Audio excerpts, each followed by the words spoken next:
Hello and welcome to the Spotlight with me, Fiona Mbabazi, right here in Kigali, where the AGRF Summit is taking place. Now, my guest today is Dr. Lawrence Haddad, who is the Executive Director of GAIN. Dr. Lawrence Haddad became GAIN's Executive Director in October 2016. Prior to that, he was the founding co-chair and lead author of the Global Nutrition Report from 2014 to 2016, world-leading report that focuses on measuring global nutrition and what it would take to end all forms of malnutrition by 2030. Now, from 2004 to 2014, Lawrence was the director of the Institute of Development Studies, the world's leading development studies institute, and prior to that, he was a research director at the International Food Policy Research Institute. In 2018, Lawrence was awarded the World Food Prize for his relentless leadership and advocacy in mobilizing political will to make nutrition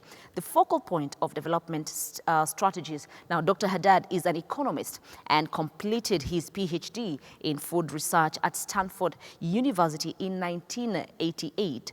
He is passionate about nutrition and improved food systems that should lead to an end of all forms of malnutrition by 2030. Dr. Lawrence Haddad gave keynote remarks in the plenary session on nutrition that was held on Wednesday that focused on showcasing how we can create demand for African products that fuel diverse, healthy diets with the safety and quality that every consumer needs. Of course, now GAIN joined AGRF as a partner just this past month and will be supporting the food system and nutrition thematic platform from 2020 to 2021. It's good to have you here, Dr. Lawrence. And welcome. Thank you. It's great to be here. Now, as an executive director of GAIN, please give us a sense of your mission and what you're working on. Sure. I mean, the Global Alliance for Improved Nutrition, which is GAIN, it's a nonprofit. It takes as its starting point this number, this 3 billion number. 3 billion people worldwide can't afford a safe, nutritious diet. This is the number that was generated by the UN just last month. And really shockingly, in Africa, about 950 million people can't afford a safe, nutritious diet. So this is what GAIN, my organization, does. We connect food systems to nutrition. We make food systems work hard for nutrition to make that 3 billion number much, much reduced. And we do that by connecting the public sector, which provides all the signals and the leadership, and the private sector, which is really the engine of growth for most parts of the food system in Africa. And that's what most people in Africa, most African citizens rely on. They rely on private sector to buy and access food. So GAIN's mission is simple: making nutritious food more available, affordable, and desirable. Absolutely. Now, this year's AGRF Summit carries the theme, Feed the Cities, Grow the Continent, and it has specific days focused on issues of nutrition, markets, resilience, and food systems. What do you think needs to be done to feed the cities and grow the continent with particular attention to nutrition? Okay, so this year's AGRF Summit is Feed the Cities, Grow the Continent. What do we need to do to make that happen with regard to nutrition? Well, there are three sort of big buckets of things we need to do. First of all, we need to create a bigger demand for nutritious food. Still not enough consumers know enough about why nutrition matters, what foods are nutritious and good for them, and which ones are not good for them. Public campaigns to develop nutritious food and promote nutritious food tend to be underfunded and not terribly engaging or memorable or emotional. They tend to be very functional. You know, eat this because it's good for you. But the private sector is much better at creating demand for things. They tap into emotion, aspiration, much more right brain than the public sector's very logical left brain campaigns. So we need better and more creative campaigns to drive nutritious food. Second thing we need to do is really improve and strengthen our value chains. Our value chains are not brilliant in Africa, but also elsewhere in the world, are not brilliant at making nutritious food available, because nutritious foods tends to be fresh food, and fresh food is perishable. So if your transport system, your storage system is not good, you're going to lose a lot of that food between farm and fork. So we really need to make sure our value chains are much more efficient, much lower cost. They have fewer intermediaries. The information and price signals are better at stimulating action. We need to improve the supply of nutritious food from the farm, making sure that farmers are incentivized to produce not just cereals, which are really important, and root crops are really important for staving off hunger, but also things like vegetables, fruits, pulses, eggs, dairy, fish, poultry. These things are really important to improve people's ability to grow and thrive and fulfill their potential. And the third bucket of things that needs to happen is we really need an enabling environment. By that I mean we need policy to incentivize farmers, consumers, businesses to produce more available, more affordable, nutritious food. And too often policy is really prioritizing the wrong things. So those are the three things we need, Fiona. Better demand creation for nutritious food, more efficient and lower cost supply chains and value chains to get that nutritious food to the people who need it. And thirdly, we need a policy and legislation environment that's much more enabling and much more incentivizing of businesses and consumers to do that. Absolutely. Now, COVID-19 lockdowns have placed a spotlight on the weaknesses of food systems across the world. In response to this, GAIN is implementing a new program for keeping the food systems working by supporting small and medium enterprises. What has been the constraining challenge for these particular SMEs? Well, we were shocked when we saw what was happening in the GAIN works in 9 countries in Africa and Asia. We have offices in those countries, and most of our staff are based in Africa and Asia. And we were really quite shocked to see what the lockdowns were doing to food supply chains and value chains. They were basically decimating them, wrecking them. It was like someone had taken a wrecking ball and decided to devastate all the value chains and supply chains. And of course, that meant that fresh food was not getting off the farm to the markets where low-income consumers could access it. Food was rotting, prices were skyrocketing. What was going on? Well, what was going on was that small and medium enterprises, they have very little working capital reserves. If the demand for their products diminishes, if they can't buy the right assets, if they can't get access to finance, they, unlike bigger firms, they have got no safety net. They've got no ability to absorb shocks, and they were just going bust. So we decided to develop a program which we managed to get funded to direct resources to SMEs, both the workers in the SMEs and also the business models of the SMEs, to keep them going. And there are 2 things we're focusing on. One is to just provide them with low-cost credit that helps them keep going. And the second thing is to help them get investor ready so that they could take advantage of much bigger resource flows that might be coming to them from their governments or international agencies. So these are the 2 things that SMEs really need in general, whether there's a COVID crisis or not. They need to be able to get investor ready. That means they need to have their business models in hand. They need to have strategies for scaling. They need to have all their protocols ready for the investors and the financiers. All that information they need to have ready. But they also need access to finance. And many SMEs are too small for microfinance, and they're too big for the commercial finance. So we need finance facilities that are tailored just to SMEs.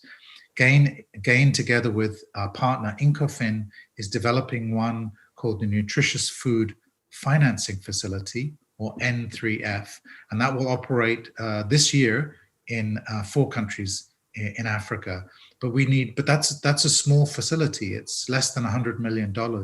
We need 100 of those facilities more throughout Africa to make sure that finance gets to SMEs that are producing and distributing nutritious food. Now, the AGRF Presidential Summit is focused on strengthening African food systems to achieve the continent's goal and sustainable development goals. What message do you think Africa's heads of state need to hear today, and what would you like to hear them say in their own remarks and commitments? Well, first of all, I think African leaders, we can't transform food systems in Africa without strong commitment from African leaders. It's just not possible. So I would like African heads of state to hear three things today. The first thing I'd like them to hear is that food systems can deliver the things that they want to see for their nations. They want to see strong livelihoods. They want to see healthy populations. They want to see sustainable environments. They want to see the poorest not be left behind. Well, food systems can deliver all of those things. Second thing is, at the moment, food systems are not delivering those things. They're delivering some things. And, in countries in Africa where conflict and fragility are not the main issues, we see steady reductions in hunger numbers. But we're not seeing any reduction in the unaffordability of nutritious foods. Too many people cannot afford nutritious foods. So we're seeing forms of malnutrition not go down as fast as we would like. Stunting of children, young children, the wasting of young children. These are things that, they're crippling literally for the children, but they're also crippling for the economy in the future. And we're also seeing some forms of malnutrition increasing.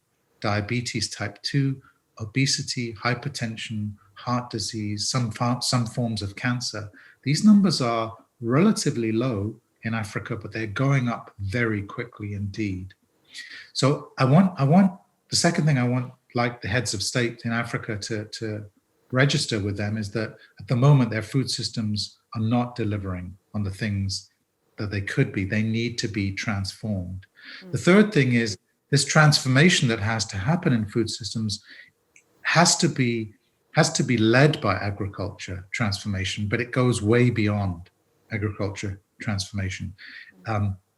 We need to send different signals to farmers about the kinds of things they should be producing. We need farmers to produce much more vegetables, fruits, beans, eggs, dairy, fish, poultry, those kinds of foods. They're very, very important for nutrition. But all the agricultural R&D, all the agricultural subsidies are going primarily towards staple foods, cereals and root crops. We need to rebalance those. The three things I'd like to hear them say is that we recognize the need to transform our food systems, and we are committed to doing that. I'd like to hear them say we need a plan to do that. I think food systems are quite complicated. You need a plan because you need to be able to figure out, where do I act first? There's a sequence. Every country and every region within a country will have a different sequence of what they need to do first. And then I'd like to hear them say, we need to work in a systems way. We know we need to change policy, but we also need to think about, how do we incentivize private finance differently? How do we incentivize private innovation differently? And I'd like to hear them say that we will use data to make our decisions, and we will invest in more data to make those decisions.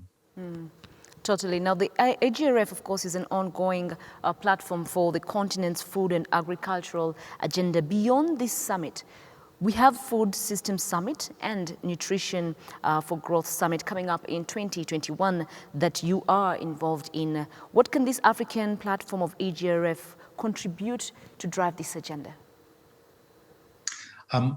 Well, I'm a bit lukewarm about summits.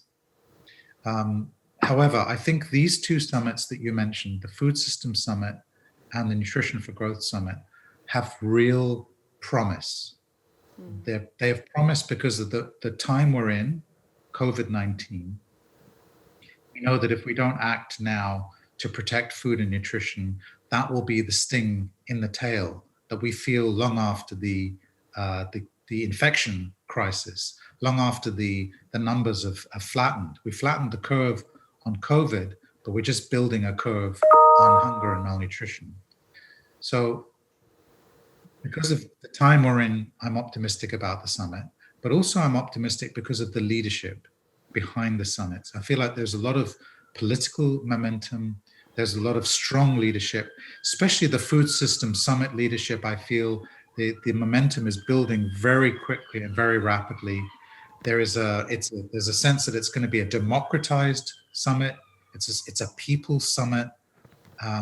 So what the African platform, the AGRF, can really contribute is it can bring African voices, perspectives, ideas, energy, and resources to the table. Too often, it's people like me who are crowding out other people's voices. We speak the loudest, we have the strongest platforms, and it's European and North American voices that too often dominate these kinds of summits. So the summit leadership of both of those summits is trying very hard to make sure that it's a global summit designed globally. So global voices from all over the world are coming together to co-construct something. Every country has these problems. No country has a monopoly on the problems, but no country or region can have a monopoly on the solutions. We all have to come together to find the solutions.